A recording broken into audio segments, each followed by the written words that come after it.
Hello everyone and welcome back to Mossy Bottom here in County Sligo in the northwest of Ireland. It's late July and it's 30 degrees outside, 35 degrees in my caravan. Those things are like ovens when the sun comes out. We've had a record-breaking heat wave this past week. You guys might be seeing this a little bit later than I'm filming it, so that's probably past and it's pouring down with rain. But right now, as I stand here, it's absolutely roasting hot. And I have to say, I feel like I'm fast turning into a puddle in the ground. My English jeans just don't cope well with heat waves, I'm afraid. I'm even wearing flip-flops. This is the first video I've ever filmed in which I wasn't wearing my wellies. Can't believe it. Of course, there has been one huge beneficiary to all this sun and heat, and that's my plants, which have been growing and flowering like there's no tomorrow. The vegetables behind me have literally doubled in size in the last week, and even my peppers in the polytunnel are doing well. They're so much bigger, and there's one or two fruits on them already, so I might actually get a crop. Of course, I can't go in there to water them because it's 45 degrees in there, but they seem quite happy. The subject of today's video was destined only to be discussed in my podcast, but I've had such a strong reaction by people, as well as volunteers here actually, telling me it's something I really should document and share with you all. And this is the perfect time to do it before the rain comes. So what's it all about? Well, I don't know if any of you watched my Cooney pig video recently, but behind where the pigs were busily working away at that time, ploughing up the soil, was an area of overgrown bramble and elder trees. And beneath the trees and vegetation was a lifetime's worth of trash. Everything from glass bottles and jars to plastic bags, milk cartons, stacks of newspaper, old clothes, shoes, boots, lots and lots of aerosol cans, food wrappers by the gazillion, rusting buckets. There was even the remnants of an old sprung mattress which was corroding into the soil. And of course I did know about this trash pile when I bought the property here, but I didn't quite realize the extent of the rubbish that was there. It took over 20-ton bags to clear the area, each of which I then had to drive in my little Nissan Micra with the bags in the trailer to my nearest recycling centre. And of course, for anything that was non-recyclable, which was a lot of it sadly, I then had to pay by weight to get rid of it, which came to a whopping 600 euros. I certainly wasn't expecting that cost.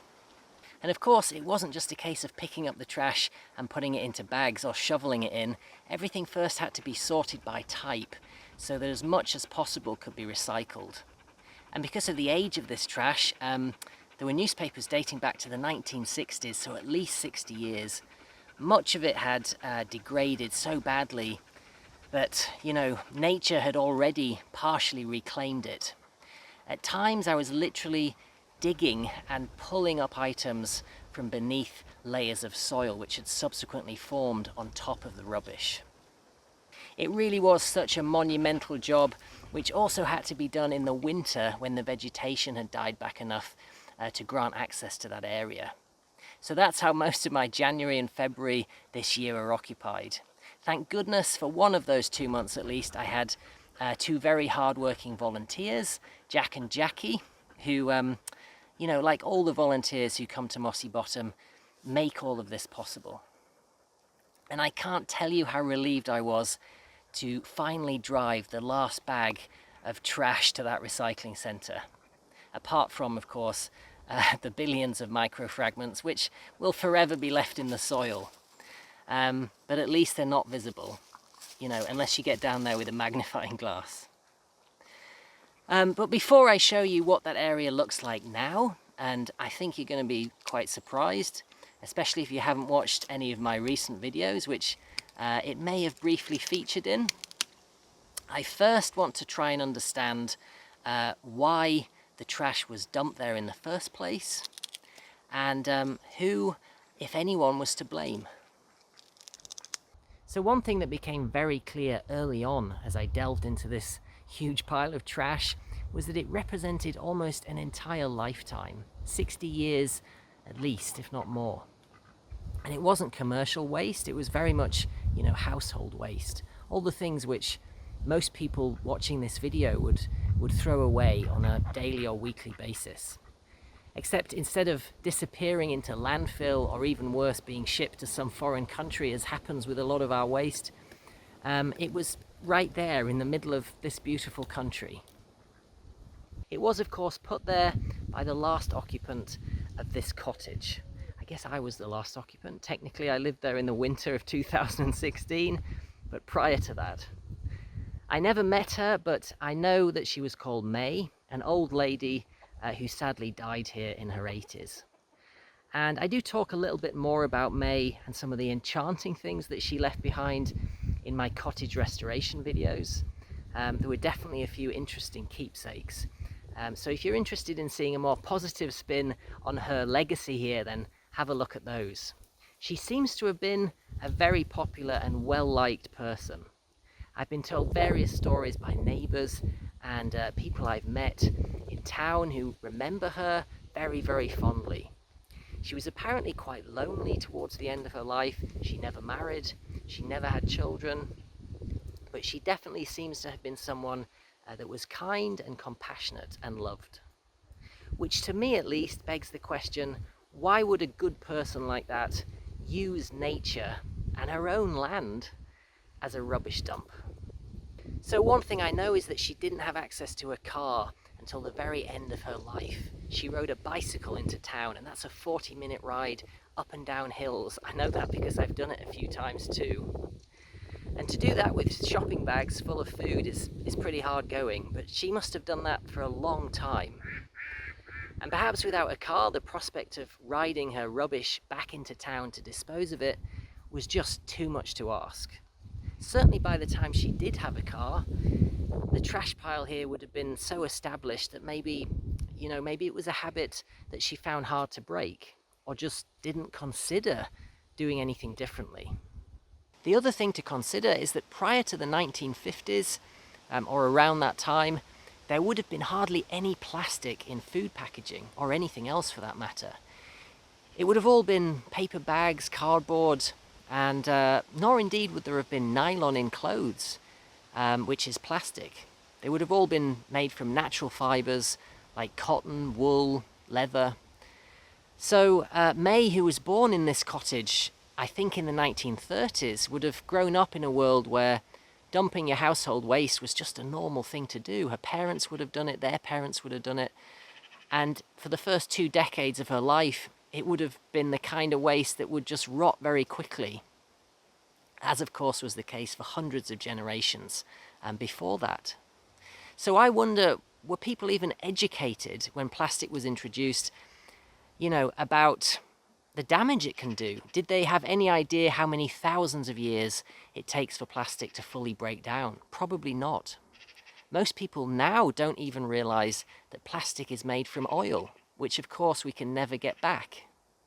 One of the most striking things as I was sorting through layer after layer of one person's rubbish, one person's life, going back through the decades, is how tangible, how real our individual impact on the environment is. Because somewhere out there is my trash pile. It's probably spread out quite a bit, more than May's, but it is out there. And it will be out there long after I'm gone. And that is a horrible thought, isn't it? It's certainly not what we imagine our legacy being after we die, when we think about the things we leave behind. I hope one day someone doesn't have to sort through my trash in the way that I had to sort through May's. I guess all we can really do as individuals is try to keep the pile as small as we can. So in terms of blame, I think the circumstances of being alone, of not having a car for most of her life, of having no collection service, and of how she grew up and the world that she grew up in, made it very difficult for May to do anything else. I also wonder if perhaps she didn't know what she was doing and that she should care because she was never taught to. That really comes down to a lack of education, and no one should be blamed for that. One of the things that I do find extraordinary to this day is how just about everything you buy from a supermarket, and this is true in every country I've been in the world, is covered in plastic. It's dripping in oil. And a lot of that, it can't be recycled because it lacks uniformity. Why, oh why don't we have shops in every city, in every town, in every village, which you take your own containers to, the type which last decades, and refill with what you need? Why in the 60 or 70 years that May was dumping plastic waste here in her own land has that problem not been solved? I know that such food shops do exist, but there aren't nearly enough of them. They should be mainstream. They should be everywhere. So if there's any billionaires out there watching this looking for a much better legacy than that trash pile, I implore you to create a plasticless supermarket empire. Bring it to the mainstream, to the masses, because the world needs that. And finally, on that subject, I do want to add that I'm not a hater of plastic in general. I know there are people that feel that way. That's not me. I think it's a wonder material which has revolutionized so many processes. And of course, I use it myself. You can see the plastic polytunnel. I'd never be able to afford a glass one of that size anyway. And probably the environmental impact of making that from glass would be higher anyway. You can also see I have plastic membrane on my compost. It's such a good thing to use here because it heats up the compost and everything breaks down quicker. I use plastic bottles for storing water. I have IBC tanks for my water storage from my spring. I can't imagine my life here without those tanks. It would be so difficult. So there are dozens of uses for plastic on a small holding, but I use it sparingly, knowing that those things will last for decades. And there's a huge difference between that kind of use and making throwaway disposable items from that plastic, like packaging for food.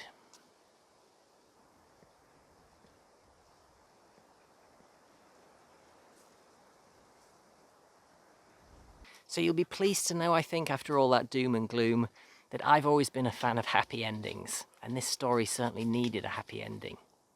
With the trash pile gone, I was left with a piece of land which I could never use to grow food because of the risk of contamination, but I felt it had to be turned into something. So I got to thinking, wouldn't it be kind of poetic justice if this piece of the world, which was so misused and scarred, could then become something very beautiful. I can't grow food there, but what I can do is provide food for nature. So my goal, and this then became the final project for my horticulture course at college, was to turn this area of land, exactly where the trash pile was located, into a nectar garden for bees and for other pollinators, which, let's face it, have been pretty hard hit in recent decades. I tried to choose species of both annual and perennial plants that have a long flowering season, particularly at times when nectar is in short supply, such as early spring when the bees awake from their hibernation. The garden is only about 4 months old at this point. I started planting it back in late March, but already I think it's turned into something which Mother Nature would be proud of, and that makes me proud. I think perhaps she might even have a little wry smile knowing what it used to be. We have borage and echium along the perimeter, along with foxgloves, which will come into flower next year. They're biennials. Poached eggplant and aubrietia along the path. I'm probably saying that wrong. Made, of course, from my own stone. And then in the center, we have a crabapple tree and a spindle tree, both fantastic for pollinators, though looking a bit worse for wear now. They're definitely spring flowerers. Surrounded by currant bushes, sweet williams, mallow, and lavender. The smell as you walk through it is just heavenly. And across the path again, a wall of nasturtiums, one of my favorite ground cover flowers, to hold the weeds at bay. Behind that, an even bigger wall of comfrey, which will eventually become my comfrey fertilizer after the flowers die back. It really is a pollinator paradise, this. And in winter, I'm going to plant some winter flowering perennials like hellebores to have a truly year-round nectar supply. Who knows, maybe one day soon I will even have my own beehives, which I'm sure will benefit enormously from this little garden. It's also, of course, a beautiful place to take a stroll or just sit and relax. And I'm going to make a wooden bench and put it right here beneath these elder trees, overlooking the new bee garden. And the fence posts will become a perimeter to hold back my hungry hogs, which will occupy this area in the winter. What most pleases me about this project is not really that I planted some flowers, finally. I'm more of a veg man, really. But that I was able to do this where a stonking great pile of human rubbish had once been for a long time. And you know, it's clearly worked. The soil, it may have some microplastics in it, but it's still viable. Those flowers are still growing and look beautiful. Okay folks, that's just about it for this video. I told you there was a happy ending. Thank you as always for watching, subscribing and supporting the channel. It makes such a difference to my life and it enables me to fund projects like this. If you're interested in joining me on Patreon, then you'll find my new podcast series, A Walk in the Woods, in which I ramble on even more than I do in these videos, if you can believe that. You can find links and more information on that down in the description. For today though, wherever you are in the world, take care and bye for now. Because I know you folks are going to be asking me in the comments, these kittens all have lovely homes reserved already, and I think it's going to be my cat's first and last litter because I don't want kittens born during the winter, but it is wonderful to have them right now. It's cuteness overload, and it makes this garden even more precious, I think.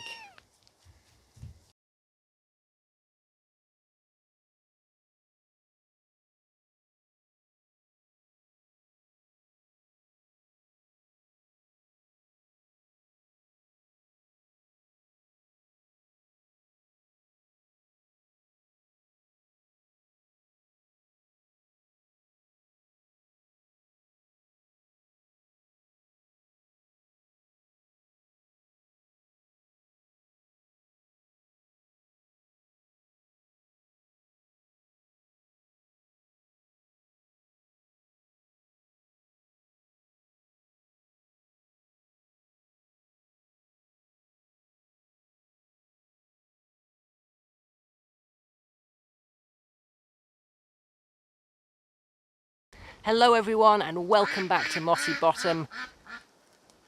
Curtis says hello. It's not a rooster, it's a duck.